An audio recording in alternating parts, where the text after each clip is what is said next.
अब हम लोग डिस्कस करने जा रहे हैं सेक्शन ई। सेक्शन ई में कुल 3 केस बेस्ड प्रॉब्लम है। तो अभी हम लोग स्टार्ट कर रहे हैं सेट 1 से, जिसमें क्वेश्चन नंबर 36 जो दिया हुआ है वो एक इंफॉर्मेशन दिया हुआ है ओलंपिक सिंबल्स के ऊपर। तो यहाँ पे वो इंफॉर्मेशन बता देता हूँ जो हम लोग आगे यूज करने वाले हैं। तो एक स्कूल के लॉन के अंदर इस तरीके से 5 सर्कुलर रिंग इंटरलॉकिंग करते हुए बने हुए हैं, और एक रिंग को बनाने में जो रोप लग रहा है वो 44 मीटर लग रहा है। ठीक है। अब इसी रिंग के अंदर एक ट्राइंगल बना हुआ है, triangle O A B, जो कि इक्विलेटरल ट्राइंगल है।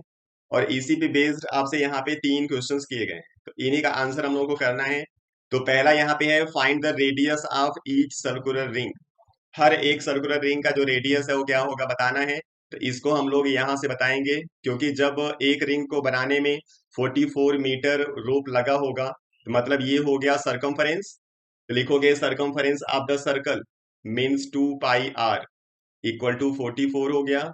2 इंटू 22/7 इंटू आर करोगे 44। ये 44 कैंसिल हो जाएगा। आर इक्वल टू हो जाएगा 7 मीटर। ठीक है, तो पहला आंसर हो गया 7 मीटर। अब दूसरा यहाँ पे कह रहा है what is the measure of angle A O B.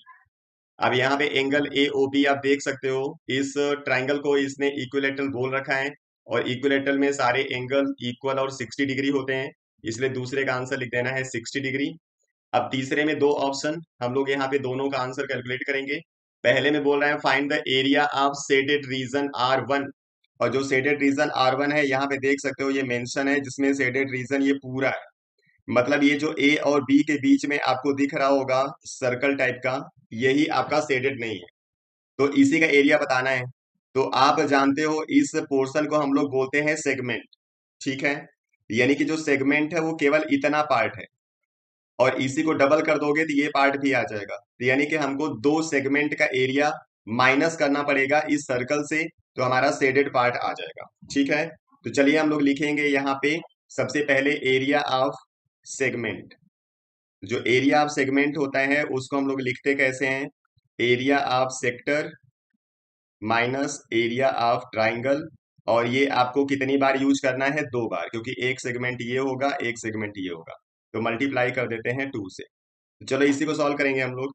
अब एरिया ऑफ सेक्टर है जिसमें एंगल 60 डिग्री है, तो लिखोगे 60/360 into pi r square, minus area of triangle, या जो ट्राइंगल है वो इक्विलेटरल ट्राइंगल है, इसे लिख सकते हो √3/4 इंटू साइड स्क्वायर, इसका साइड रेडियस है मतलब 7 का स्क्वायर। तो यहाँ पे 2 इंटू 7 का स्क्वायर हम बाहर कर देते हैं, यहाँ पे हो जाएगा 1/6 इंटू 22/7, माइनस हो जाएगा √3/4। यहाँ पे हम इसको कॉमन लेके सॉल्व कर रहे हैं, आप चाहो तो बिना कॉमन किए सॉल्व कर सकते हो, जैसा आपको अच्छा लगता है वैसे आपको सॉल्व करना है। अब यहाँ पे हो जाएगा ये 2 इंटू 49, यहाँ पे इसको कट कर देंगे हम लोग 2 से, तो ये 3 और 11 हो गया, मतलब 11/21, माइनस √3 की वैल्यू 1.73 मैं यूज कर रहा हूँ, इसकी वैल्यू 732 तक होती है। अब जो जैसा इसकी वैल्यू यूज करेगा उसके अकॉर्डिंग थोड़ा सा आंसर मिसमैच होगा। तो आंसर मिसमैच होगा उससे कोई प्रॉब्लम है नहीं, डेसिमल से पहले की जो वैल्यू है वो आपका सही होना चाहिए, उसके बाद की वैल्यू थोड़ी सी चेंज रहती है तब भी आपका आंसर सही माना जाता है। तो 2 इंटू 49, यहाँ पे अगर इसको डेसिमल में सॉल्व करेंगे तो इसकी वैल्यू आ जाएगी 0.5238, माइनस इसको सॉल्व करोगे तो इसकी वैल्यू आएगी 0.4325।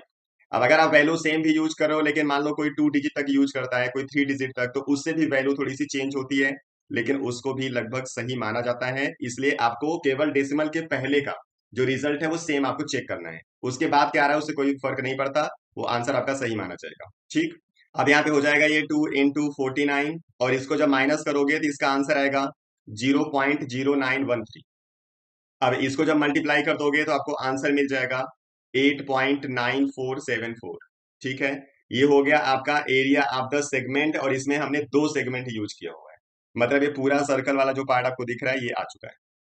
अब पूरे सर्कल में से इसको माइनस कर देंगे तो एरिया ऑफ शेडेड पार्ट आ जाएगा, तो हो जाएगा area of shaded part equal to area of circle means pi r square, में से माइनस करना पड़ेगा 8.9474।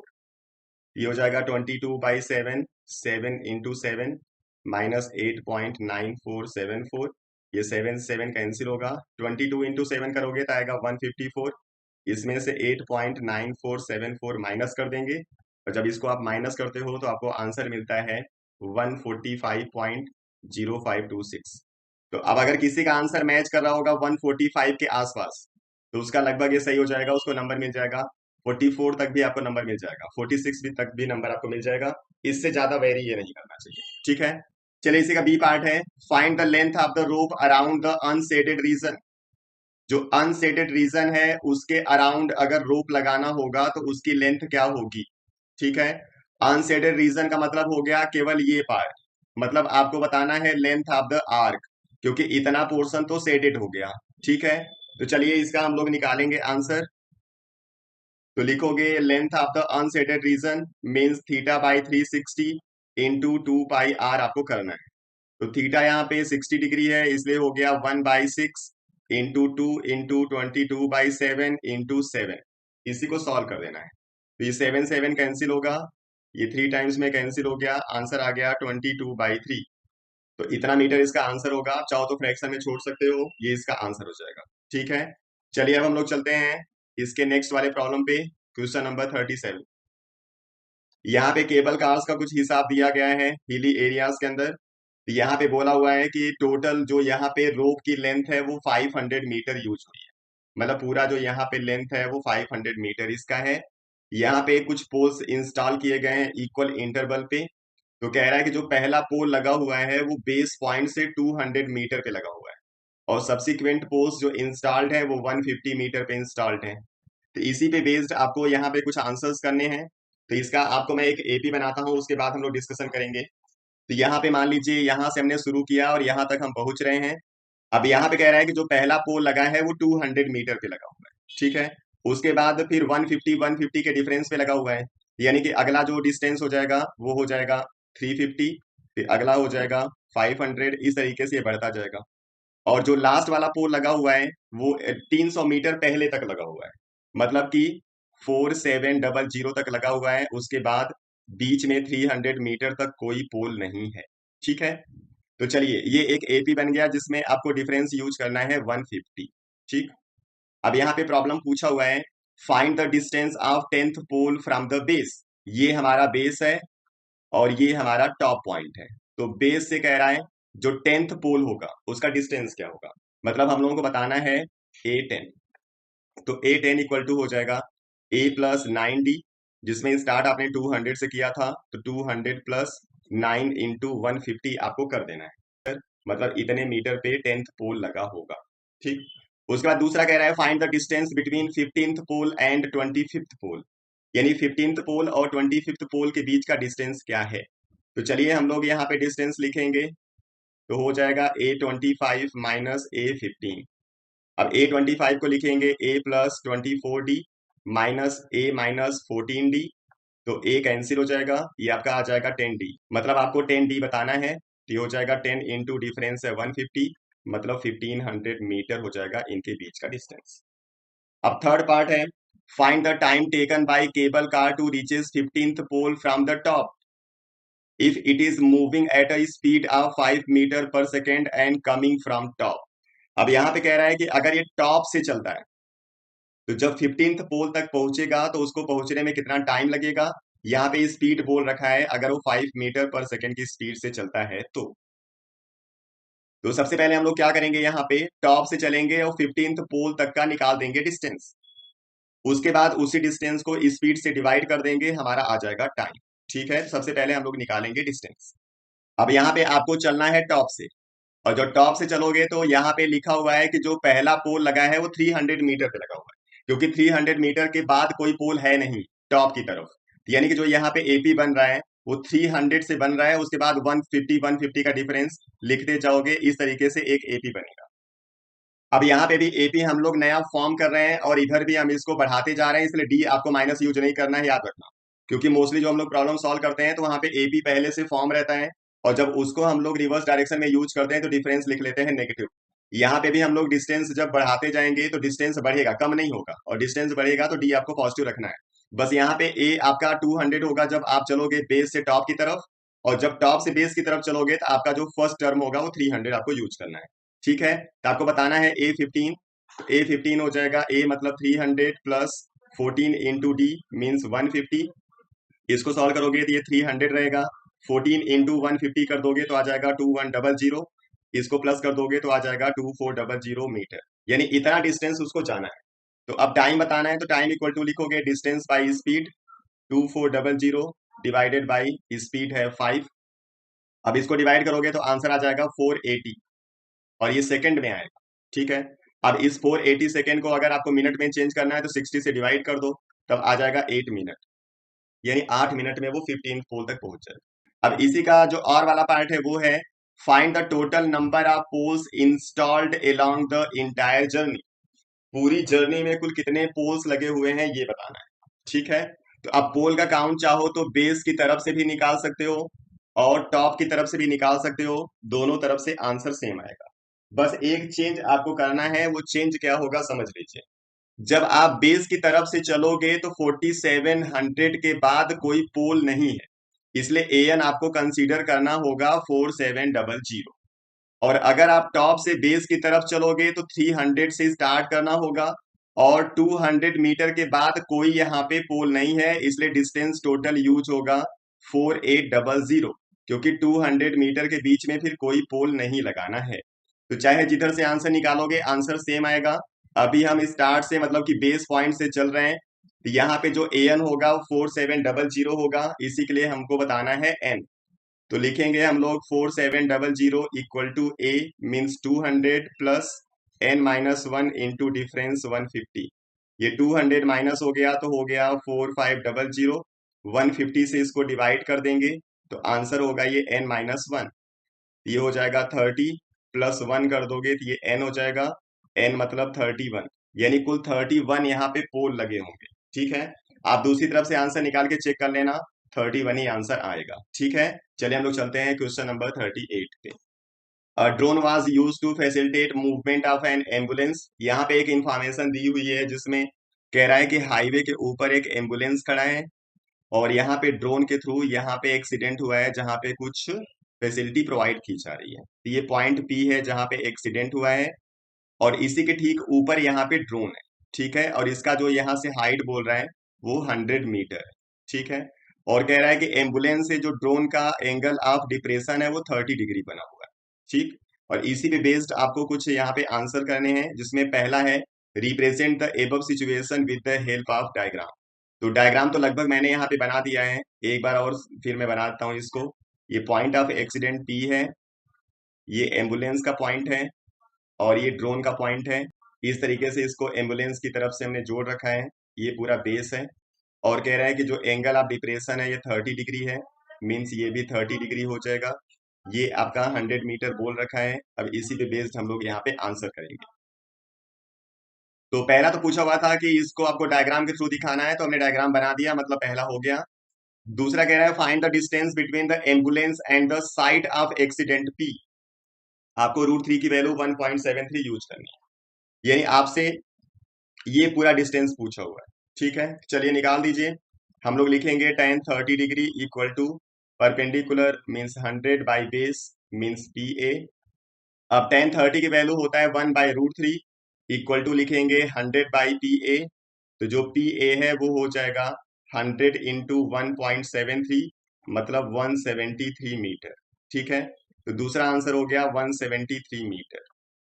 अब उसके बाद तीसरा पूछ रहा है find the time in second in which the angle of depression changes from 30 to 45 degree. कह रहा है कि वो टाइम बता दो जब एंगल ऑफ डिप्रेशन चेंज हो जाएगा 30 से 45। और जब एंगल ऑफ डिप्रेशन चेंज होगा इसका मतलब इसका जो पोजीशन होगा वो शिफ्ट होगा जहां पे एक्सीडेंट हो रहा है उसकी तरफ। तो हम लोग यहाँ पे एक लाइन ड्रॉ कर देते हैं इस तरीके से। मान लीजिए अब ये एंगल पूरा हो गया 45, तो ये 45 हो जाएगा। तो यहां से यहां तक पहुंचने में कितना टाइम लेगा ये आपको बताना है। ठीक है। तो चलिए सबसे पहले ये डिस्टेंस हम लोग निकाल देते हैं, इसको पॉइंट दे देते हैं बी। तो पी भी हम लोग निकालेंगे पहले। तो यूज कर लो tan45 इक्वल टू हो जाएगा 100 बाई पी बी, और tan45 की वैल्यू 1 होती है, इसलिए पी बी इक्वल टू आ जाएगा 100। यानी पी से बी के बीच का डिस्टेंस 100 है, और पूरा डिस्टेंस हमने कितना निकाला था 173। तो बी से ए तक का जो डिस्टेंस होगा वो 73 होगा। ठीक है। चलिए हम लोग निकालते हैं टाइम।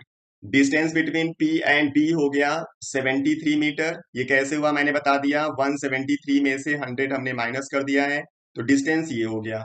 अब डिस्टेंस बाय स्पीड अगर आप कर दोगे तो आपको टाइम मिल जाएगा। लेकिन एक प्रॉब्लम यहाँ पे और भी है, अगर इसको आपने ध्यान नहीं दिया होगा तो आपका आंसर अब ये वाला गलत आने वाला है। ठीक है, ध्यान क्या देना है कि जो आपने डिस्टेंस यूज किया है वो मीटर में है, और जो स्पीड इन्होंने दिया हुआ है वो किलोमीटर पर आवर में है। तो सबसे पहले तो आपको इसको मीटर पर सेकंड में चेंज करना पड़ेगा। तो जिसने इसको चेंज कर दिया होगा उसका आंसर सही होगा, और जिसने चेंज नहीं किया होगा उसका फिर आंसर गलत होगा। ठीक है, और यहाँ पे आपको इन्होंने थोड़ा सा इन्फॉर्म भी किया हुआ है, क्योंकि इन्होंने बोला है कि टाइम आपको सेकंड में बताना है। और जब आप केवल 60 kilometre per hour direct use करोगे तो जो टाइम आपका आएगा वो आवर्स में आएगा। ठीक है, तो चलिए पहले इसको चेंज करते हैं।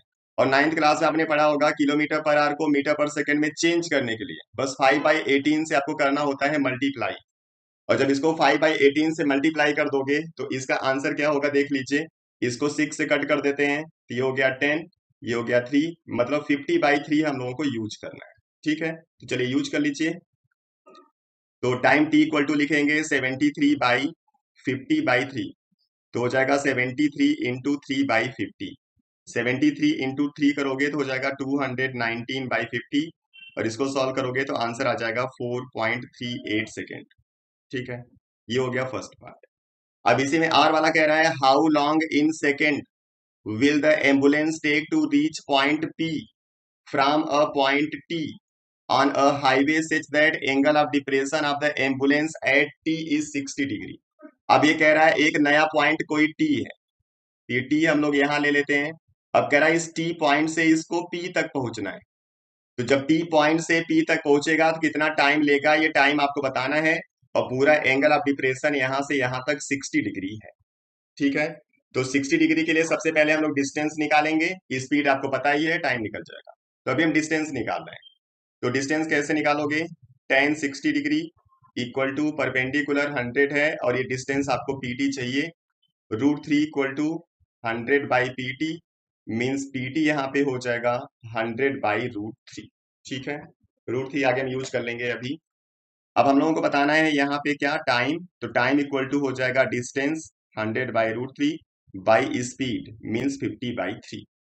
अब ये हो जाएगा 100 इंटू 3/√3 इंटू 50, ये हो जाएगा 6/√3 मीन्स 6/1.73। और जब इसको कट करोगे तो आपको आंसर मिल जाएगा 3.46 सेकेंड। ये हो जाएगा आर वाले का आंसर। ठीक है, तो ये तो हो गया सेट वन। और मेरे हिसाब से सारे सेट में जो केस बेस्ड होते हैं ना वो एक जैसे होते हैं, तो एक बार मैं चेक कर लेता हूँ। एक जैसा ही वैसे होना चाहिए। ये है आपका सेट टू। सेट टू का देख सकते हो क्वेश्चन नंबर 36 सेम वही है। उसके बाद 37 ये भी सेम वही है, और 38 ये भी सेम वही है। इसको हमने सॉल्व कर रखा है। अब चलिए थ्री भी देख लीजिए। अब सेट थ्री में यहाँ पे स्टार्ट किया है इन्होंने लास्ट वाले से, ये प्रॉब्लम सेम वही है, हमने सॉल्व कर रखा है इसको। 37 ये भी हमने सॉल्व कर दिया है, और 38 ये भी हमने सॉल्व कर दिया है। ठीक है, तो ये हो गया पूरा पेपर। अगर इस पूरे पेपर में कहीं पे भी सोल्यूशन में कोई डाउट होगा आपको, आप कमेंट सेक्शन में कमेंट कर सकते हैं। मैं आपको बता देता हूँ एक बार फिर से, कहीं पे कैलकुलेशन मिस्टेक हो सकती है, लेकिन जो तरीका है वो तरीका यही होगा। इसी तरीके से आपको सॉल्व करना है। चलिए मिलते हैं नेक्स्ट वीडियो में। पढ़ते रहिए, अपना ख्याल रखिए। Thank you.